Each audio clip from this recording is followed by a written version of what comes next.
오늘의 본문은 느헤미야서 11장 1절, 2절, 그리고 12장으로 가서 27절부터 29절, 그리고 12장 43절 한 절만 그렇게 같이 합심해서 읽도록 하겠습니다. 합독하겠습니다. 같이 읽습니다.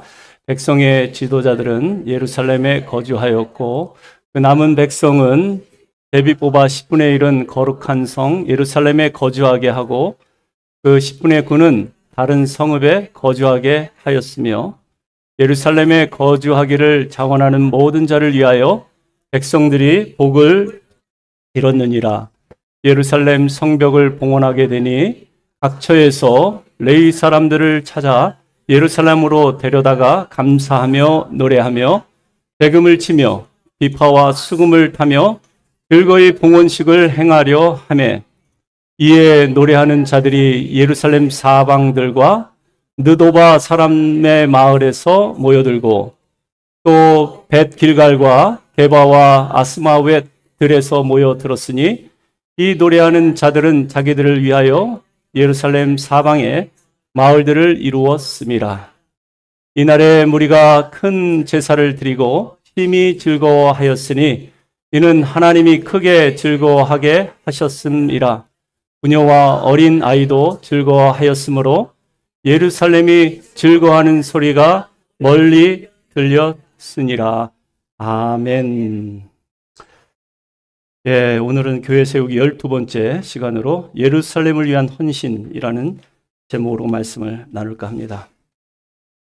요즘에 팔레스타인 이 가자 지구에 이슬람 무장 세력 하마스와 또 이스라엘 간에 들려오는 전쟁 소식 때문에 전 세계가 촉각을 지금 곤두세우고 있습니다. 왜 이렇게 이 팔레스타인 연합국들과 아랍인들과 유대인들이 계속해서 그들이 다툼과 분쟁을 쉬지 않을까요? 예루살렘 때문에 그렇습니다. 예루살렘은 하나님의 거룩한 도성, 성지였고 또 유대인의 성지이기도 합니다. 그러나 역사적으로 우리가 살펴볼 것 같으면 로마 제국이 멸망하고 난 다음에 오스만 투르크족, 이 터키 혈통의 오스만 투르크족이 이제 이 중동 지역을 장악하고 지배하기 시작하는데요. 이스라엘이 1948년 독립국가로 세워지기 전까지 약 1300년 동안은 역시 예루살렘은 이슬람의 성지예요.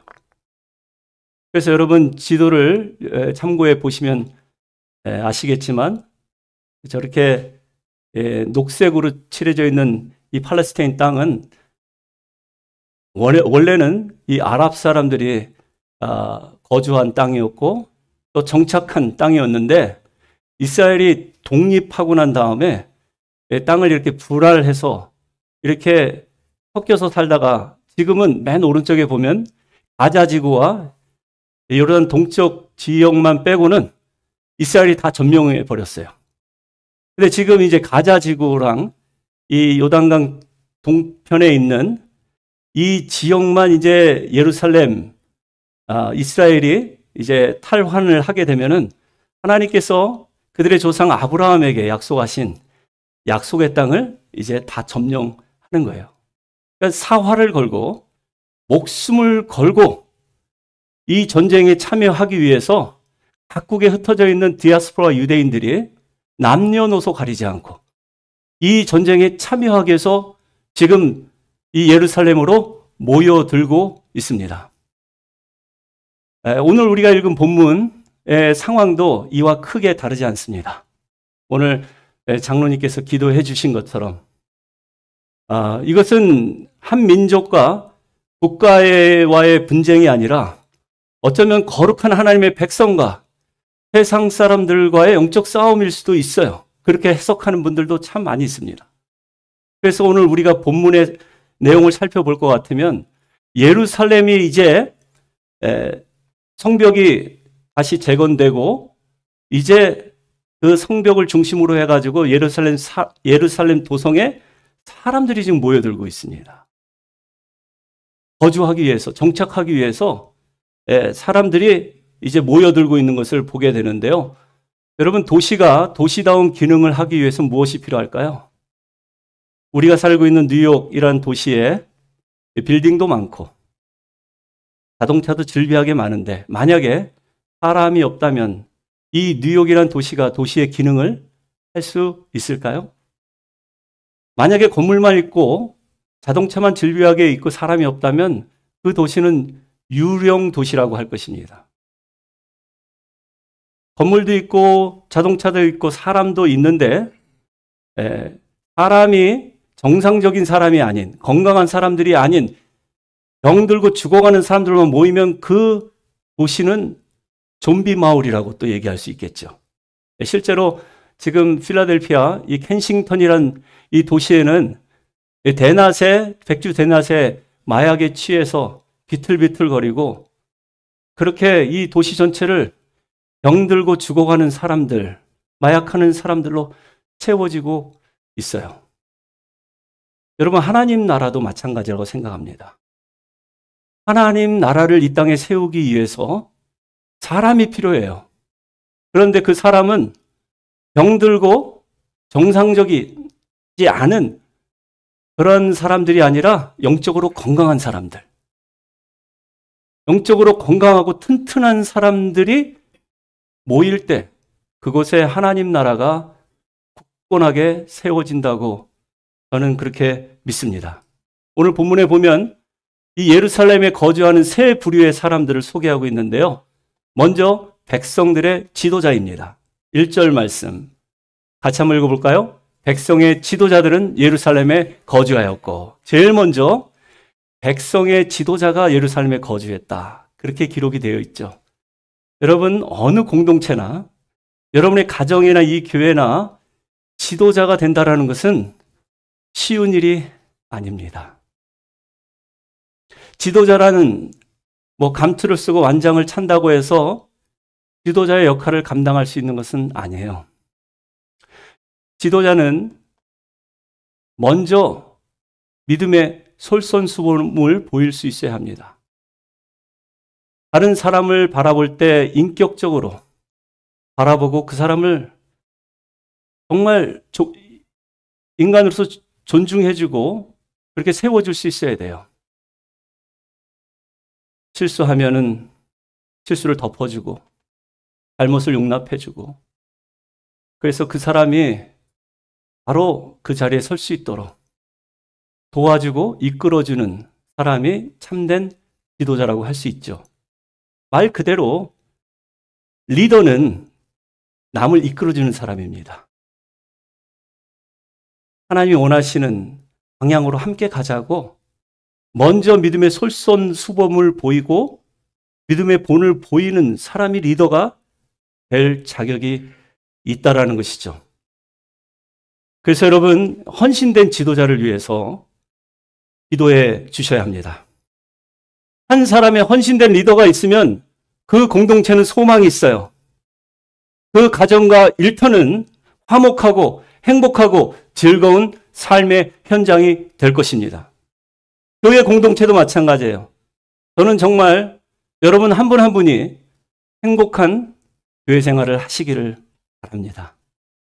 정말 즐거운 교회 생활을 하시기를 간절히 소원해요.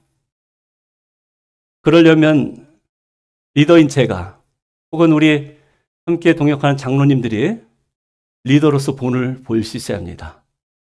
정말 행복한 교회 생활이 뭔지, 정말 즐거운 교회 생활이 뭔지 샘플로 보여줘야지, 그래야 사람들이 따라오고, 아, 저 사람과 함께 예배드리니까 참 좋다.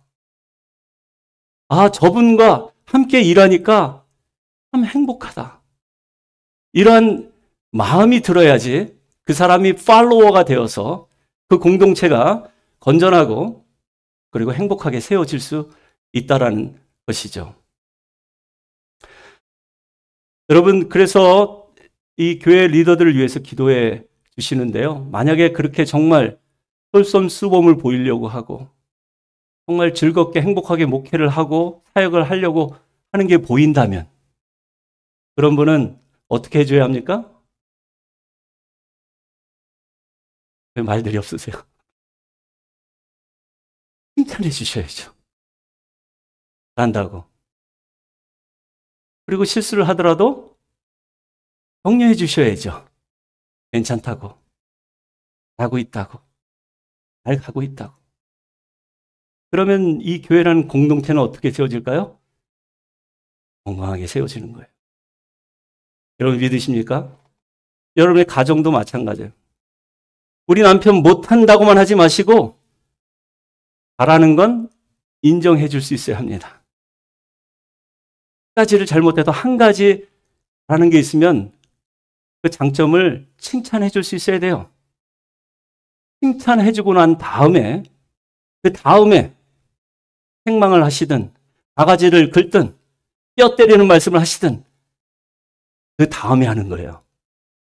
그게 지혜로운 소통의 방법이라고 저는 그렇게 생각합니다. 여러분의 가정을 건강하게 화목하게 세우시길 바라십니까? 먼저 칭찬에 인색하지 마시기 바랍니다. 여러분의 남편, 아내, 자녀들에게도 먼저 칭찬의 말을 할 때 그 가정이 화목하게 건강하게 세워질 줄로 믿습니다. 우리 예수님께서 이 방법을 사용하셨어요. 예수님께서 정말 사랑하는 교회들을 책망하실 때 책망만 하지는 않으셨어요. 소아시아 7교회 요한계시록에 기록되어 있는 2장 3장에 그 여러 교회 중에 5교회가 예수님께 호되게 책망을 받죠. 꾸지람을 받습니다. 제일 먼저 에베소 교회, 에베소 교회에게 무엇을 칭찬하셨나요? 자 보세요. 내가 내 행위와 수고와 내 인내를 알고 너의 행위와 수고와 인내를 안다라고 말씀하시면서 또 악한 자들을 용납하지 아니한 것도 내가 안다. 뿐만 아니라 자칭 사도라 하되 아닌 것들을 시험하여 그의 거짓된 것을 내가 드러낸 것도 안다. 또 내가 참고 내 이름을 위하여 견디고 게으르지 아니한 것들을 아노라. 여러분 칭찬으로 일색하고 있습니다. 칭찬하고 난 다음에 예수님이 정말 하고 싶은 말이 있었어요. 그 말은 그 다음 4절에 기록되어 있어요. 뭐라고 기록되어 있습니까? 그러나 너를 책망할 것이 있나니 너의 처음 사랑을 버렸느니라. 예수님이 정말 하고 싶은 말은 이 말이었어요. 처음 사랑을 버린 에베소 교회에게 처음 사랑을 회복하라고 직접적으로 말씀하지 아니하시고 이 우회적으로 이 에베소 교회의 장점을 내가 다 한다. 참 수고했다. 고맙다. 그렇게 얘기하면서 그러나 너는 지금 나에 대한 처음 사랑을 잃어버렸어. 여러분 에베소 교회가 이 말을 들었을까요? 잔소리로 들었을까요?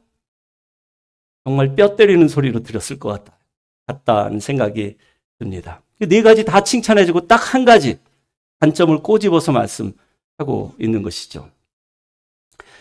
여러분의 남편과 아내가 이 책망을, 이 뼈 때리는 소리를 잔소리로 듣거나 바가지 긁는다고 여기는 이유는 무엇입니까?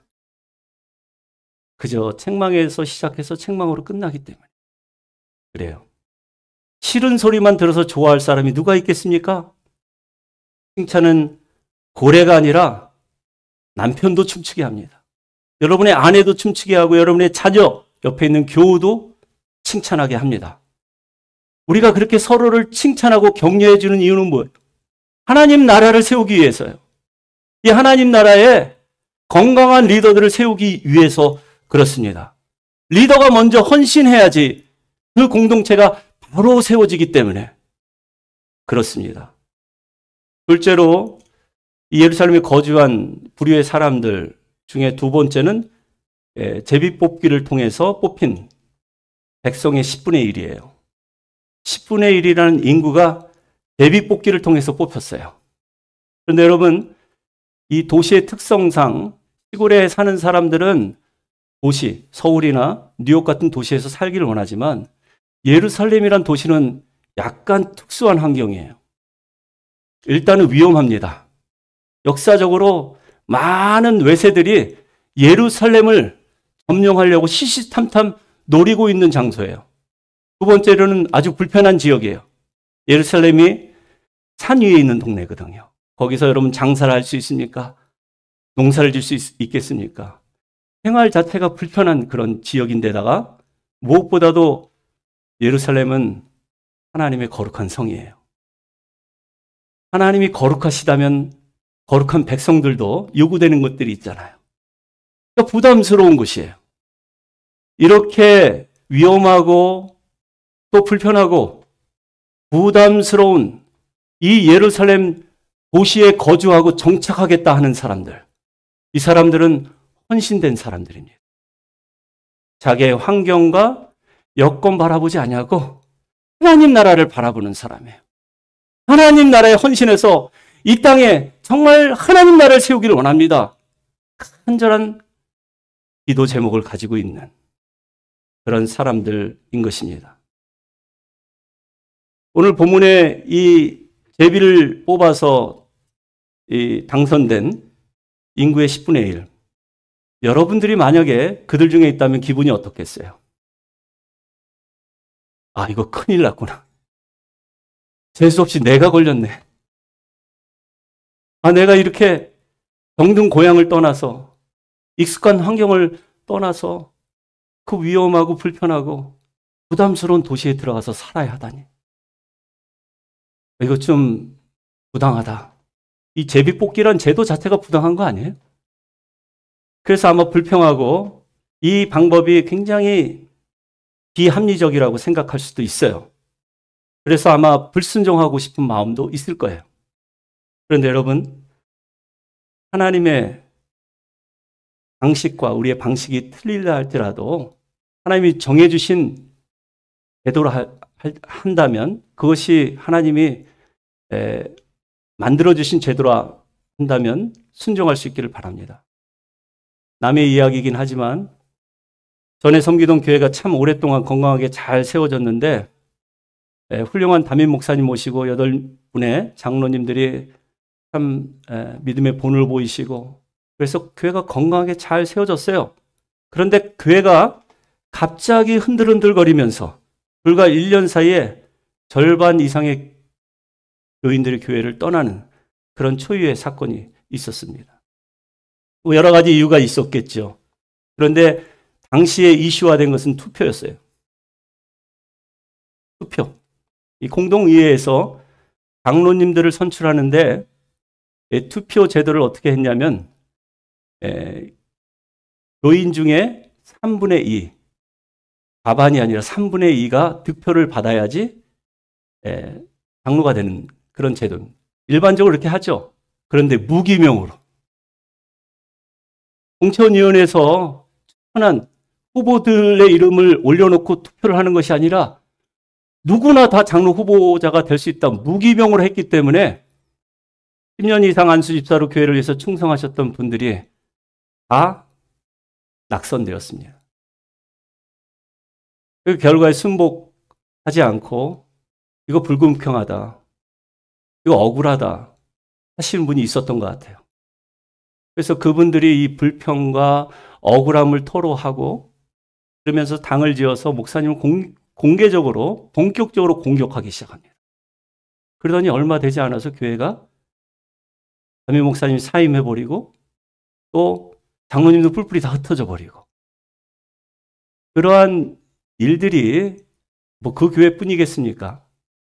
여러분 인간이 만든 제도나 법은 불공정할 수 있어요. 비합리적일 수 있습니다.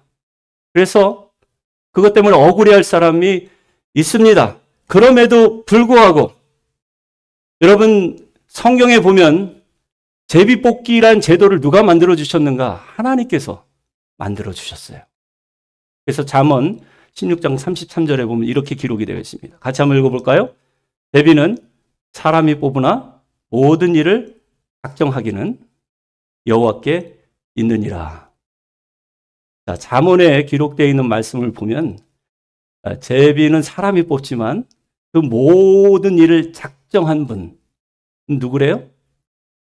하나님이 그 제비 뽑기를 허용해서 하나님의 뜻을, 하나님의 섭리를 이뤄 나가시겠다라는, 그걸 믿는 사람이 진짜 믿음 있는 사람이에요.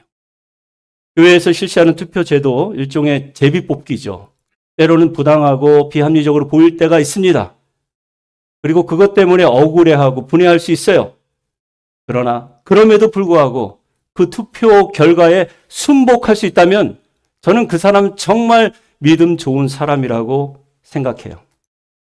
이런 믿음의 사람, 순종의 사람들이 주님의 교회를 건강하게 세워간다고 저는 그렇게 확신합니다.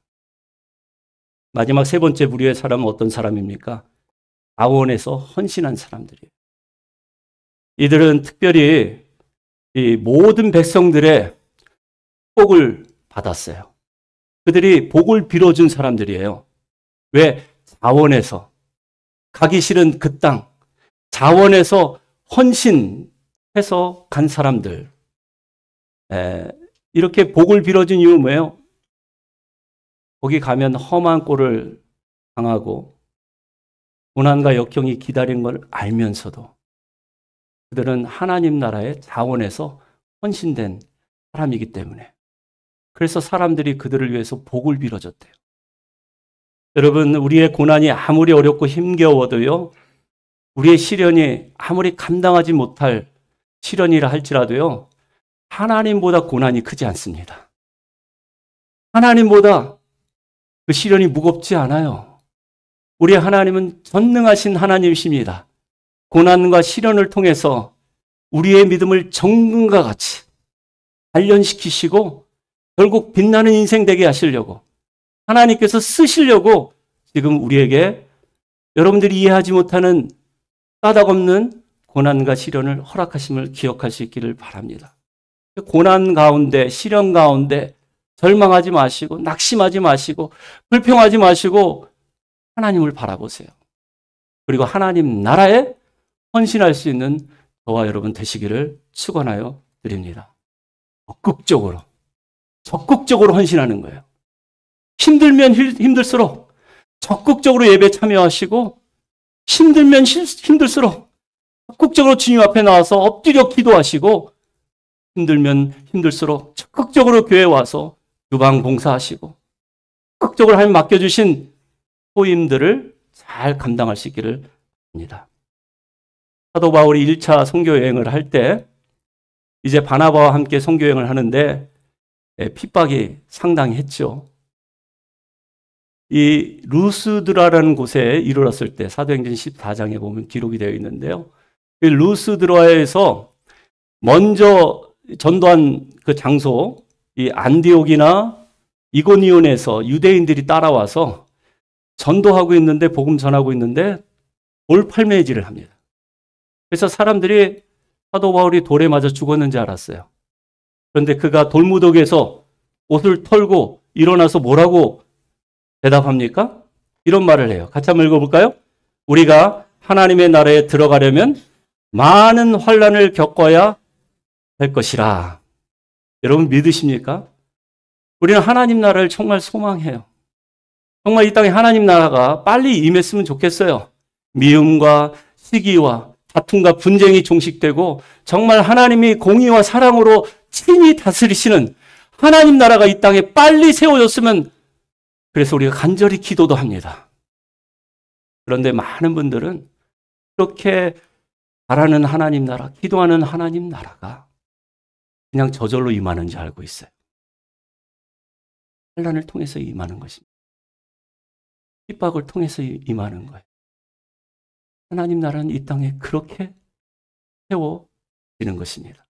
그래서 사도 바울이 우리가 하나님 나라를 소망한다면 우리가 환난을 받는 것이 마땅하다, 이렇게 고백하는 것이죠. 마태복음 11장 12절에도 보면 예수님께서 이런 말씀하십니다. 한번 읽어볼까요? 세례 요한의 때부터 지금까지 천국은 침노를 당하나니 침노하는 자는 빼앗으리라. 천국을 비유하시는데 천국은 침노하는 자의 것이래요. 전쟁 이미지로 지금 설명하고 있는데 침노하는 자가 그 천국을 빼앗을 것이다, 그렇게 기록이 되어 있죠. 그러니까 여러분, 이것은 야, 천국은 너 누구나 다 빼앗을 수 있는 그런 허술한 곳이구나. 그렇게 이해하시면 안 되고요. 적극적으로 천국을 사모하고 또 천국을 위해서 싸우라는 거예요.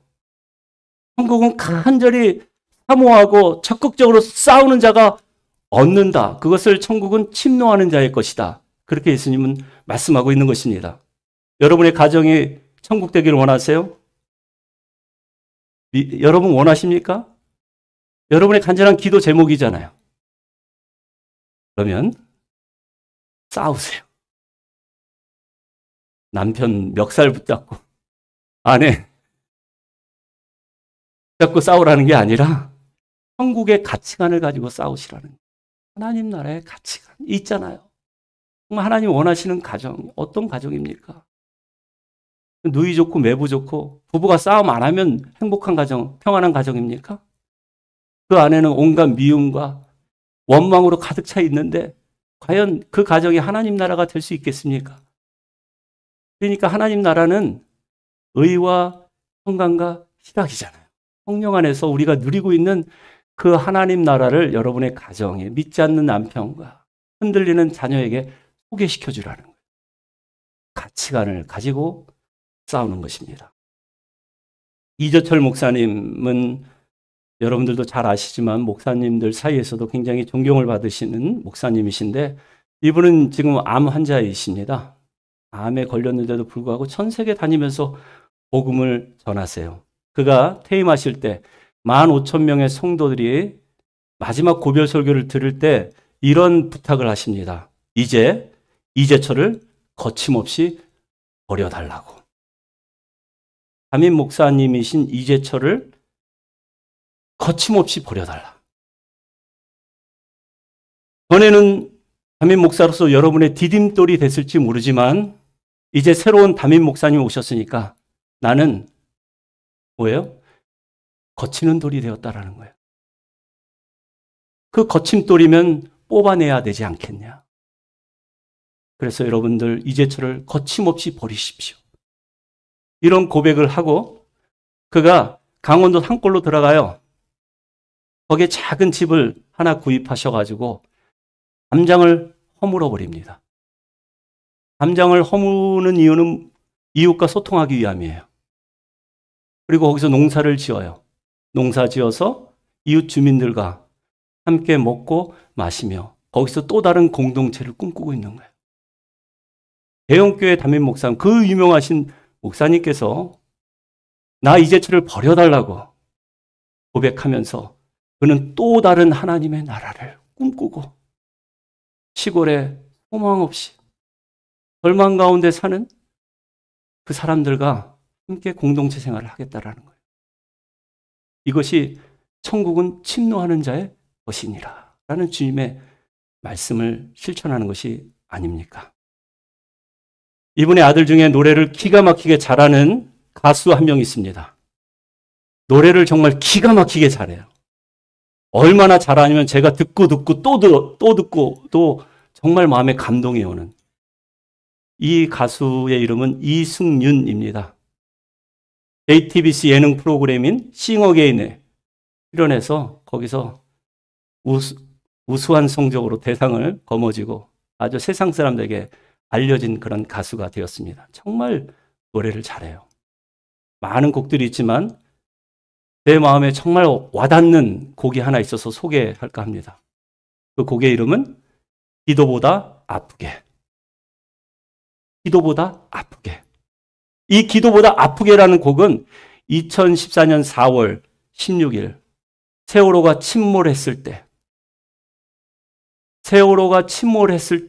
그 사건을 기념해서 만든 노래래요. 세월호가 가라앉았을 때 초기 대응에 실패해서 그 꽃 같은 나이의 아이들이 물속에 수장됐다는 사실을 접하고 너무나 슬프고 너무나 안타까워서 그가 잡고 있던 기타를 내동댕이 쳐버렸대요. 야, 내가 세상을 몰라도 너무나 몰랐구나. 내가 사람을 너무나 모르는구나. 그래서 세상에 좌절하고 괴리감을 갖고 이깟 노래는 불러서 뭐해? 하고 들고 있던 기타를 내던지고 이제부터는 인생 공부를 해야겠구나. 가수 그만두겠다 마음에 결심을 했다고 해요. 그런데 그가 기도하는 가운데 하나님께서 이 가수 이승윤에게 이런 마음의 감동을 주십니다. 주님의 음성으로 들은 거예요. 승윤아, 그 기타 다시 들고 노래해. 노래하되 기도보다 노래해.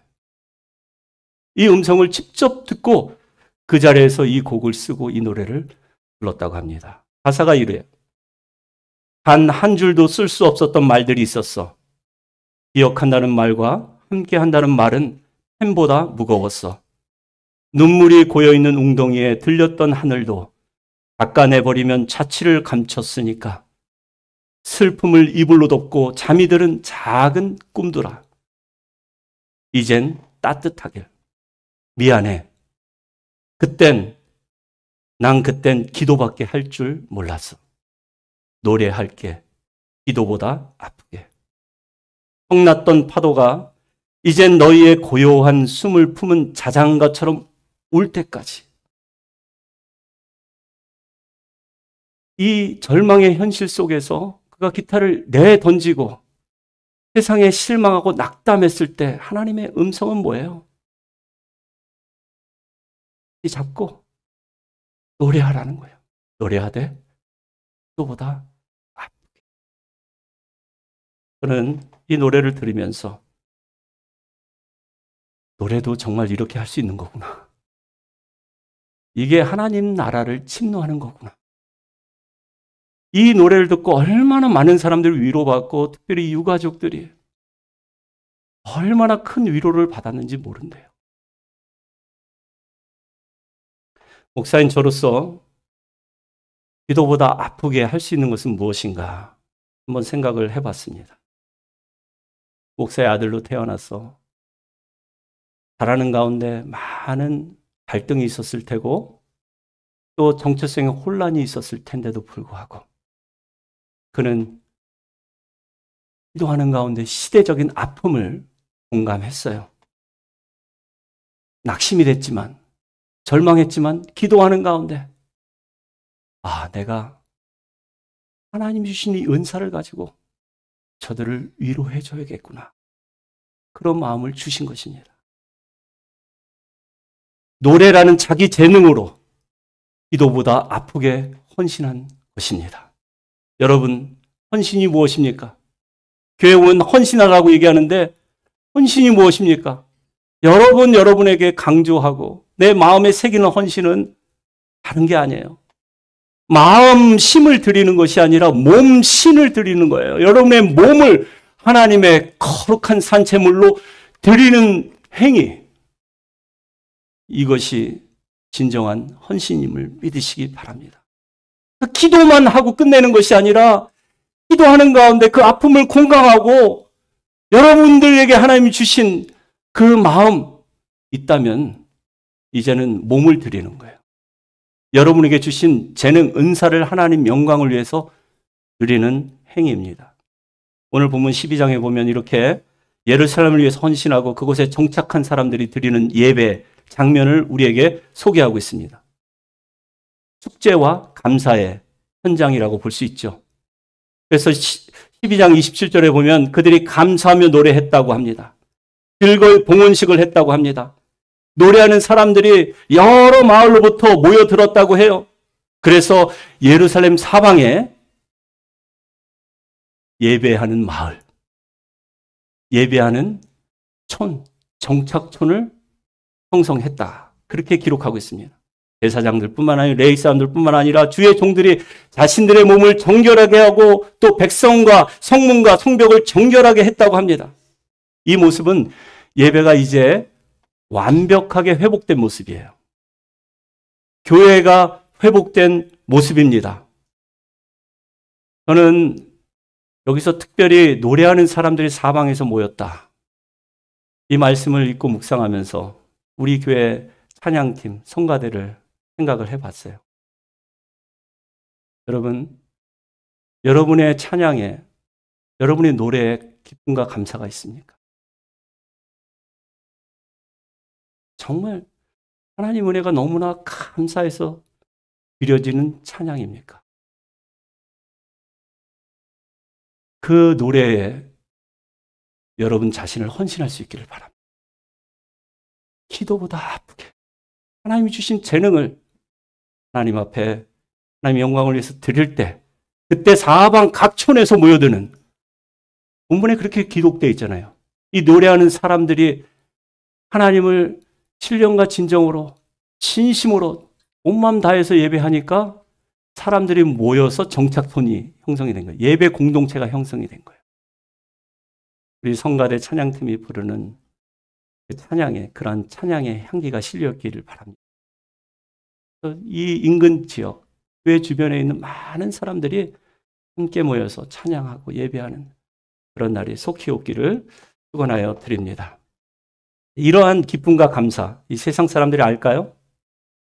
세상 사람들은 모를 거예요.